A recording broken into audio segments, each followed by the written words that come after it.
ಅನುದಾನ ರಹಿತ ಖಾಸಗಿ ಶಿಕ್ಷಣ ಸಂಸ್ಥೆಗಳ ವತಿಯಿಂದ ಮಾರ್ಚ್ 12ರಂದು ಜಿಲ್ಲೆಯಾದ್ಯಂತ ಪ್ರತಿಭಟನೆ. ಮಾರ್ಚ್ 12ರಂದು ಶಾಲೆಗಳನ್ನು ಬಂದ್ ಮಾಡಿ ಪ್ರತಿಭಟನೆ ನಡೆಸಲಾಗುತ್ತಿದೆ ಎಂದು ತಿಳಿದು ಬಂದಿದೆ. ಕನ್ನಡ ಶಾಲೆಯ ಉಳಿವಿಗಾಗಿ ಅನುದಾನ ಬಿಡುಗಡೆ ಮಾಡಲು ಒತ್ತಾಯಿಸಿ ಹೋರಾಟ ನಡೆಸಲಾಗುತ್ತೆ. ಇನ್ನು ಹಲವಾರು ಬಾರಿ ಮನವಿ ಮಾಡಿದರೂ ಕೂಡ ಸರ್ಕಾರದಿಂದ ನಿರ್ಲಕ್ಷ್ಯ ತೋರುತ್ತಿರುವ ಆರೋಪ ಕೇಳಿಬಂದಿದೆ. ಮೊನ್ನೆಯೂ ಕೂಡ ರಾಜ್ಯ ಬಜೆಟ್ನಲ್ಲಿ ಕನ್ನಡ ಶಾಲೆಗಳಿಗೆ ಯಾವುದೇ ರೀತಿಯ ವಿಶೇಷ ಅನುದಾನ ನೀಡಿಲ್ಲ ಎಂದು ಕಿಡಿಕಾರಿದ್ದಾರೆ. ಸರ್ಕಾರಕ್ಕೆ ಇಂಗ್ಲಿಷ್ ಭಾಷೆ ಮೇಲಿರುವ ಪ್ರೇಮ ಕನ್ನಡ ಭಾಷೆ ಮೇಲಿಲ್ಲ. ಹಾಗಾಗಿ ರಾಜ್ಯಾದ್ಯಂತ ಹೋರಾಟ ಮಾಡ್ತಿದ್ದೇವೆ. 30 ವರ್ಷಗಳಿಂದ ಕಾರ್ಯನಿರ್ವಹಿಸುತ್ತಿರುವಂತಹ ಖಾಸಗಿ ಶಾಲೆಗಳನ್ನ ಅನುದಾನಿತ ಶಾಲೆಗಳನ್ನಾಗಿ ಮಾಡಬೇಕು. RTE ಮರು ಜಾರಿ ಮಾಡಬೇಕು. ನವೀಕರಣವನ್ನ ಸಡಿಲಗೊಳಿಸಬೇಕು ಎಂದು ಒತ್ತಾಯಿಸಿ ಹೋರಾಟ ಮಾಡುವುದಾಗಿ ಖಾಸಗಿ ಶಿಕ್ಷಣ ಸಂಸ್ಥೆಗಳ ರಾಜ್ಯಾಧ್ಯಕ್ಷ ರೇವಣಸಿದ್ದಪ್ಪ ಜಲಾದೆ ಮಾಹಿತಿಯೊಂದನ್ನು ನೀಡಿದ್ದಾರೆ. ಮೊನ್ನೆ 6ನೇ ತಾರೀಕು ನಡೆದಿರತಕ್ಕಂಥ ಕರ್ನಾಟಕ ಬಜೆಟ್ದಲ್ಲಿ ಭಾಳ ದುಃಖ, ಭಾಳ ವಿಷಾದಕರ. ಕನ್ನಡಗಾಗಿ, ಕನ್ನಡ ನಾಡುನುಡಿಗಾಗಿ, ಕನ್ನಡ ಶಾಲೆಯ ಉಳಿವಿಗಾಗಿ ಯಾವುದೂ ಒಂದು ಪೈಸೆ ಇಲ್ಲ.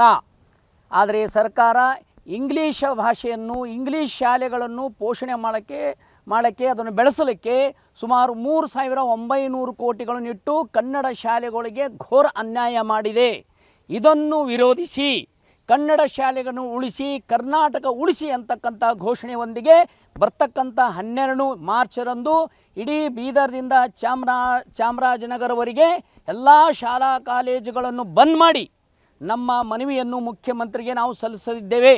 ಹಾಗಾಗಿ ಸರ್ಕಾರ ಎಚ್ಚೆತ್ತು 1995ರಿಂದ ಸುಮಾರು 30 ವರ್ಷಗಳಿಂದ ಕಷ್ಟಪಟ್ಟು ಕನ್ನಡ ಶಾಲೆಗಳನ್ನು ಉಳಿಸಿ ಬೆಳೆಸ್ತಕ್ಕಂಥ ಶಿಕ್ಷಕರಿಗೆ ಅನುದಾನಕ್ಕೊಳಪಡಿಸಬೇಕಂತ ನಮ್ಮ ಮುಖ್ಯ ಬೇಡಿಕೆ ಇದೆ. ಅದಾದ ನಂತರ ಕಡು ಬಡವರಿಗೆ ಆಸರೆ ಆಗಿರ್ತಕ್ಕಂಥ RTE ಮರುಜಾರಿ ಮಾಡಬೇಕು, ನವೀಕರಣದಲ್ಲಿ ಸರಣಿಗೊಳಿಸಬೇಕಂತಕ್ಕಂಥ ಈ 3 ಬೇಡಿಕೆಗಳೊಂದಿಗೆ ನಾವು ಬೃಹತ್ ಪ್ರಮಾಣದ ಹೋರಾಟವನ್ನು ಬರ್ತಕ್ಕಂಥ 12ನೇ ತಾರೀಕು ಮುಂಜಾನೆ 9 ಗಂಟೆಯಿಂದ ಸಾಯಂಕಾಲ 4 ಗಂಟೆವರೆಗೆ ನಮ್ಮದೆಲ್ಲ ಶಾಲೆಗಳು ಬಂದ್ ಮಾಡಿ ರಸ್ತೆಗಿಳಿದು ಆದರಣೀಯ ಮುಖ್ಯಮಂತ್ರಿಗೆ ನಾವು ಮನವಿಯನ್ನು ಸಲ್ಲಿಸಲಿದ್ದೇವೆ ಜಿಲ್ಲಾಧಿಕಾರಿಗಳ ಮುಖಾಂತರ. ಹಾಗೆ ಸರ್ಕಾರ ಎಚ್ಚೆತ್ತು ಕನ್ನಡ ಶಾಲೆಗಳಿಗೆ ಉಳಿಸ್ತಕ್ಕಂಥ, ಕನ್ನಡ ನಾಡು ಬೆಳೆಸ್ತಕ್ಕಂಥ ಕಾರ್ಯಕ್ಕೆ ಮುಂದಾಗಬೇಕಂತ ನಾವು ವಿನಂತಿ ಮಾಡ್ಕೊಳ್ತೇನೆ. ಕನ್ನಡ ವಿರೋಧಿ ಸರ್ಕಾರ ಇದು. ಎಲ್ಲ ಭಾಷೆಗೆ ಇದು ಇದೆ. ಮೈನಾರಿಟಿಗೆ ಬೇರೆ ಬೇರೆ ಸಂಬಂಧಪಟ್ಟಂಥ ಬಜೆಟ್ ಇದೆ. ಇಂಗ್ಲೀಷ್ ಮಾಧ್ಯಮ ಶಾಲೆಗೆ 3,900 ಕೋಟಿ ಸರ್. 300 ಕೋಟಿ ನಮಗೆ ಕೊಟ್ಟಿದ್ರೆ ಸಾವಿರಾರು ಶಾಲೆಗಳಿಗೆ ಶಿಕ್ಷಕರಿಗೆ ಅನುದಾನ ಸಿಗ್ತಿತ್ತು. 300 ಕೋಟಿ ಕೇವಲ. ಅದಕ್ಕೂ ಕೂಡ ನಿರುತ್ಸಾಹ.